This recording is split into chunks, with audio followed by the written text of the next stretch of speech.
So a manager from a small company with 12 staff has written in. They keep seeing online that it's the law to make reasonable adjustments for staff members, but they're unsure what that actually means.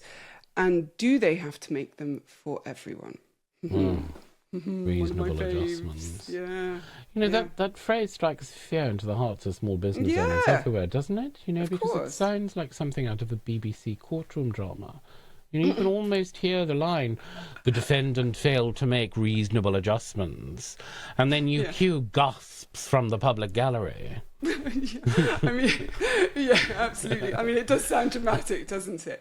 But it doesn't need to be, because in practice it's not actually quite as terrifying. Legally speaking, under the Equality Act, employers have a duty to make changes to remove or reduce disadvantages for people with disabilities.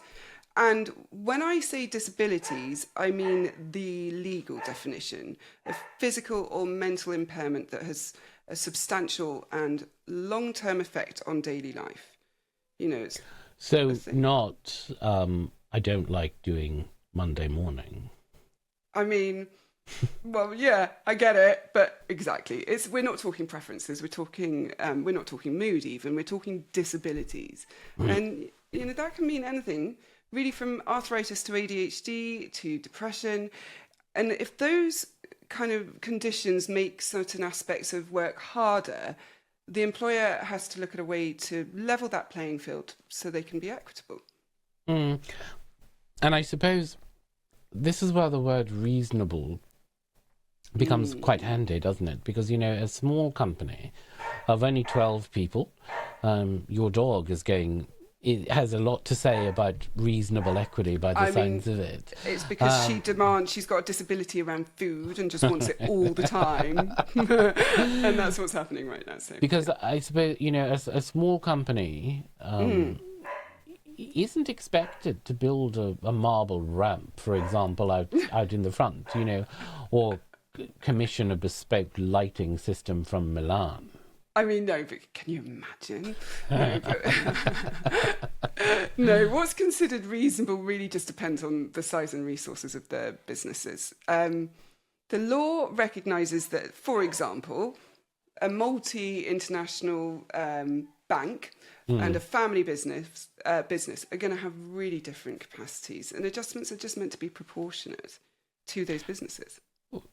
Which should be a relief, frankly, Yeah. I mean, I once had a manager who thought that adjustments meant buying everybody beanbags and then telling them to sit on the floor. I was absolutely furious. I mean... and found beanbags instead of desk chairs. Can you imagine? I'd never get out of it.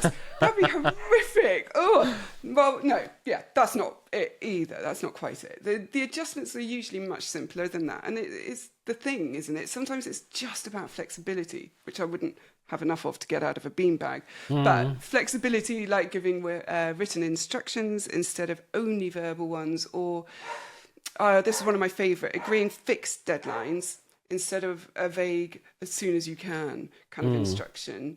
Or providing a chair with proper back support, because those changes, they often cost very little or even nothing, but they can make a massive difference. Huge. For sure. But I mean, people panic, don't they? Because they think it means, signing away the company yacht, which I suppose in the case of a small business, you're not going to have a company yacht. But they do think that, don't they? Yeah, exactly. And then to the manager's second question, though, no, you don't have to make them for everyone either. You only have to do it where someone meets that legal definition of disability I mentioned earlier, and where their condition places them at a disadvantage compared to others. So if someone, and I relate, but this is not accommodatable, if someone just prefers to work in a warmer office or wants a different brand of biscuits in the kitchen, that's a preference. You can say yes or no to those things. Right, but personally, I'd fight to death for the biscuits. I mean, I knew this was coming because I'm sure you would. But legally, because you don't have a biscuit disability. You're required only where the disability... Don't I though? Okay. But the legal thing is that you only have to do it where the disability creates a disadvantage. And, that being said, however, and this is really important, many good managers will go further and make little informal adjustments for everyone. It kind of fosters goodwill, And often that is how you end up with a positive workplace culture. So it's important. Yeah, and, dare I say it, that it makes a lot more financial sense, For sure. Because replacing people is really expensive. Right. You've got agencies and advertisements and interviews and all that nonsense. And, spending a little bit of money to keep someone comfortable and productive is often far cheaper than the alternative. I mean, 100%. That's such an important point. And yeah, I think that's just it. Supporting people isn't about avoiding legal trouble. And let's not come at it from that angle, because it's just good business, right? People remember when they feel supported. And then, as you say, they're less likely to leave, right? Yeah, whereas if you don't, they remember that too. 100%. And then, you're not... I always find this very short-sighted, but you also become the villain in their pub stories. No, Although I do rather like being the villain. I do too. I was just about to say the same. I wouldn't mind being the villain, but not for something like this, though, because it's so avoidable and actually not that much of a flex, right? So, yeah.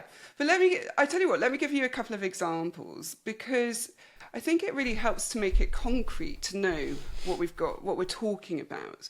So say you've got somebody with dyslexia, for example. All right, quite common. Yeah, really common, really misunderstood too. People think it's just about reading and writing. It's not. It's executive function. It's really important to know this. But a reasonable adjustment for somebody with dyslexia could be just allowing them to use a text-to-speech software or giving them a bit of extra time on written tasks. And that doesn't change the essence of the job or what they're doing, but it does make it doable for them. And I suppose cheaper than hiring a calligrapher to write everything out in illuminated manuscripts, which I suppose is kind of the wild solution that people imagine that they're going to be forced into, because people think they're going to be forced into things. They do think that, and it's just not. Here's another one.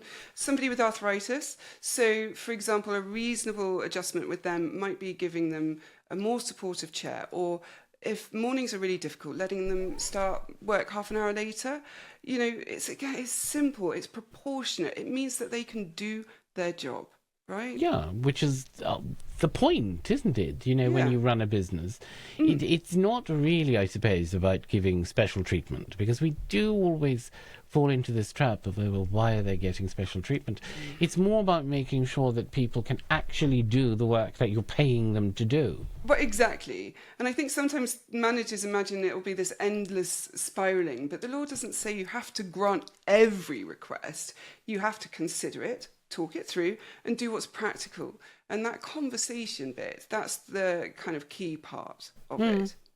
And if you handle it with some humanity, most people will be very happy, because people don't expect miracles, do they? They just want you to be able to help them contribute without, I suppose, unnecessary barriers. Yes, exactly. And you don't need to panic if you don't have the answer immediately, because that's totally reasonable not to have the answer immediately and to go and research and everything. And the expectation is that you'll just talk, explore those options, do that research, and then find a workable solution. And that's what reasonable looks like in practice.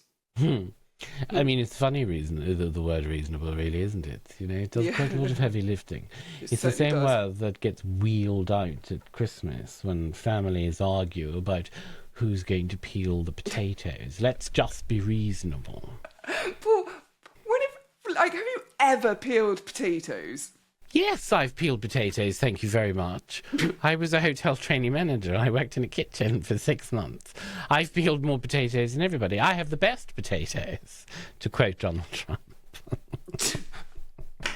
Oh my God, that is not a flex. Let's No, I'm not sure I'm taking his taste, but okay, fine, whatever. You've peeled potatoes. Let's go back to it. The point is it's about balance and fairness, right? And the law looks at whether an employer acted reasonably in the circumstances. So for our small business manager, 12 people, the duty is there, but the bar is different than it would be for, say, Barclays. Well, thank heavens it is, because otherwise small businesses will collapse under the weight of, designer office furniture and stuff. Yeah, well, exactly. So, yeah, I mean, the takeaway from it is don't dismiss requests out of hand, but don't assume you have to say yes to everything either. You weigh up what's needed and what's possible, what's proportionate for your size of business or company. That's it. And ideally, you don't wait until the tribunal to work that out. I mean, right?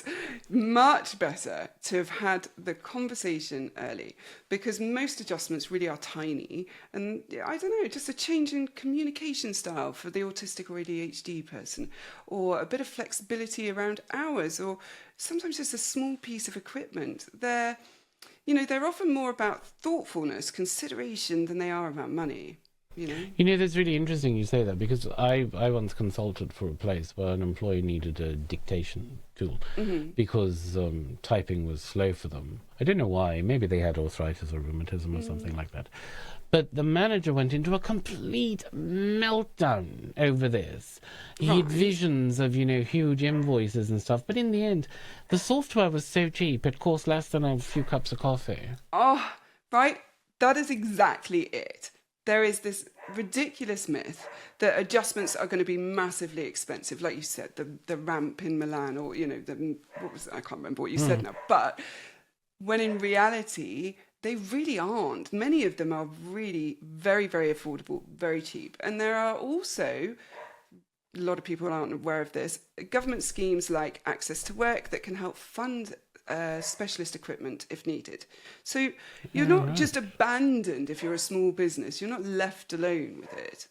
I don't think anybody really tells you about that. No. They just let you stew in terror until you discover it by accident. Right. Well, hopefully we're going to clear some of that up now, and we'll just let people know, because really legal duty is about removing barriers. It's not handing out perks.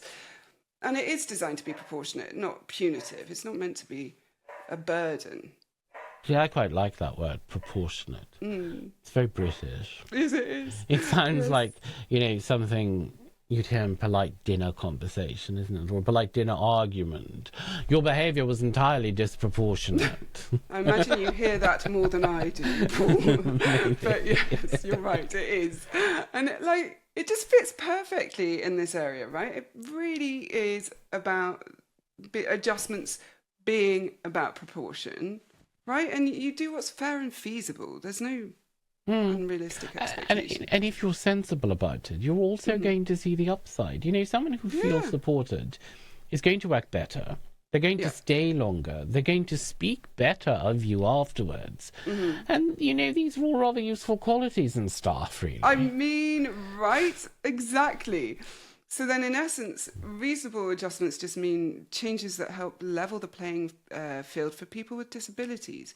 You don't have to make them for everyone, only where a disability creates a disadvantage. Again, it does not need to be diagnosed, which is really important. But in practice, most of the changes are small, affordable, and really worth it. And I suppose if you're unsure, you just think to yourself, would a tribunal think this is fair? And if the answer is yes, then you're probably fine. If the answer's, oh God, no, then you might want to rethink it. Okay, that's one way to put it. But look, if nothing else, remember this. Adjustments aren't about turning your business upside down. They're about making small, really sensible changes that let people you've employed get on with their jobs. And so you do that and you'll save yourself a whole world of grief. And you'll probably gain a much more loyal, motivated team in the process. Which, as a business owner is rather important, really, isn't it? I mean, nicely put, you know. Well, thank you. Now, what about those biscuits that we mentioned earlier? Oh my God, you really have such an unhealthy obsession with biscuits, you know. I'm slightly worried about it.